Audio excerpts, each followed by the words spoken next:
Every day, there are more and more people starting out in the design industry. But if you're starting out from zero, how do you actually get your very first client? In this video, we're gonna go over 5 practical tips that will help you get your very first client. So let's get into it. The first tip that's super important to consider is to always make the work that you actually want to do. Now, if you're just coming from uni, if you're just coming from a school that was not related to design, maybe you found design later in life or whatever it is, and you have previous work that you've done, it's important to also showcase that in your portfolio. But I wouldn't necessarily count that as a project piece. Now let me explain what exactly that means. Now the reason why I would include all the work that you've done previously in your portfolio is because it's also super important to showcase the kind of thinking that you can do. It's important to always showcase the kind of project that you have done, whether it's managerial, maybe it's marketing, maybe it's finance, whatever it is. It's important to showcase that you've done things before and you're not just super brand new into the world. You're a baby, you're just starting out. That's not what this is about. You've probably done some work before, even if it's just for fun. So it's always important to showcase what you've done before. Now, one thing to keep in mind, if you are showcasing that project that you did in school or in your previous work or whatever it is, it's super important to create new projects that showcase the kind of work that you actually want to be hired for. Now, a good example of this is if you go on Dribbble or any other type of project showcasing website, you'll see that a lot of these projects are people that want to get hired for this specific kind of work. So if I click on this one right here, you'll see that this person probably wants to get hired for something very similar to this kind of design because that's just what they're good at. Maybe that's what they want to focus on. They wouldn't necessarily want to get hired for something like branding or something like video editing or whatever the case is. The point is that they want to get hired for something related to what they're posting, related to what kind of design they're actually doing. So if you are going to create fake work or makeup work for your project, if you don't have any real clients, then it's important to always be mindful of the kind of work that you're doing. Only do the work that you want to get hired for. Now, number 2, when you're just getting starting out, I wouldn't worry too much about pricing your work correctly. Now, the very first projects that you're ever going to do are going to be super cheap. You're not going to get paid well for them, but that's totally fine because everybody goes through it. It's just something that naturally happens in the design world that you need to build up your own experience. Now, what I would focus on in the very first few projects is going to be understanding what the relationship of a client actually looks like. When you have experience working with many clients, you understand more about what you can actually price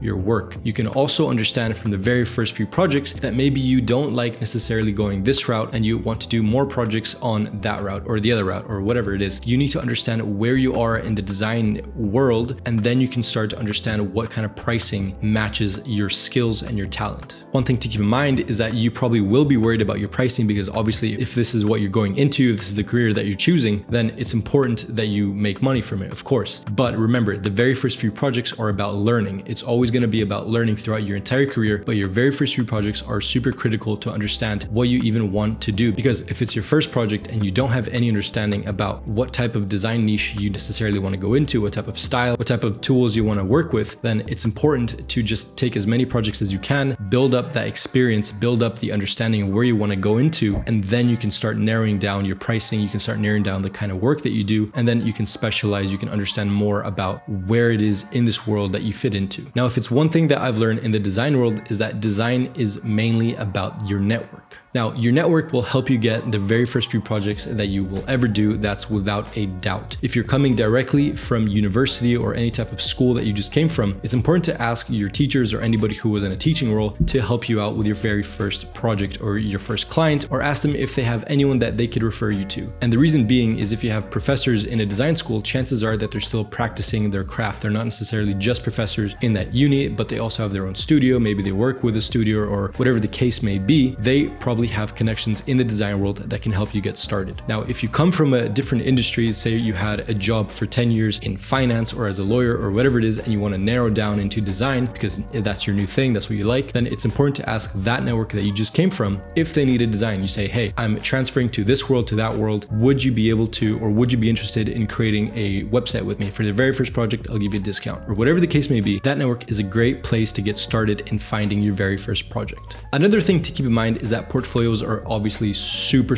important in the design world. If there's anything that you're going to be judged on in the design world, it's going to be the body of work that you upload to your portfolio, whether that's on Upwork, on Dribbble, or any other project showcasing website. Now, one thing to keep in mind when you're uploading to these websites is to not only upload obviously projects that you want to get hired for, like we talked about, but also to be able to showcase why the project that you did even matters in the first place. Now, unfortunately, in 2023, 2023, it doesn't really matter anymore that you can create nice looking websites. What matters nowadays is the UX behind the work that you're doing. People that are hiring in this design field want to know what you did in the project and what your thinking was behind it. If you're creating a fake project for a random company that has the style that you want to get hired for, has the target that you want to get hired for, it's also important to showcase why would this change improve their conversion compared to someone else. And maybe conversion isn't necessarily what you're going for. Maybe it's a better brand feeling. Maybe it's just understanding the brand a little bit more. Whatever the goal may be, you need to be able to showcase that through your project. Now, there's a few ways that you can do that, and I've covered portfolio making a lot in my channel, and I'll leave a few videos up here so that you guys can watch them. But one thing to remember in the design world is that when someone's hiring you, they want to know what exactly it is that they're getting by hiring you. So it's always super critical to be able to showcase your skills, but also your thinking skills, your design knowledge. So always keep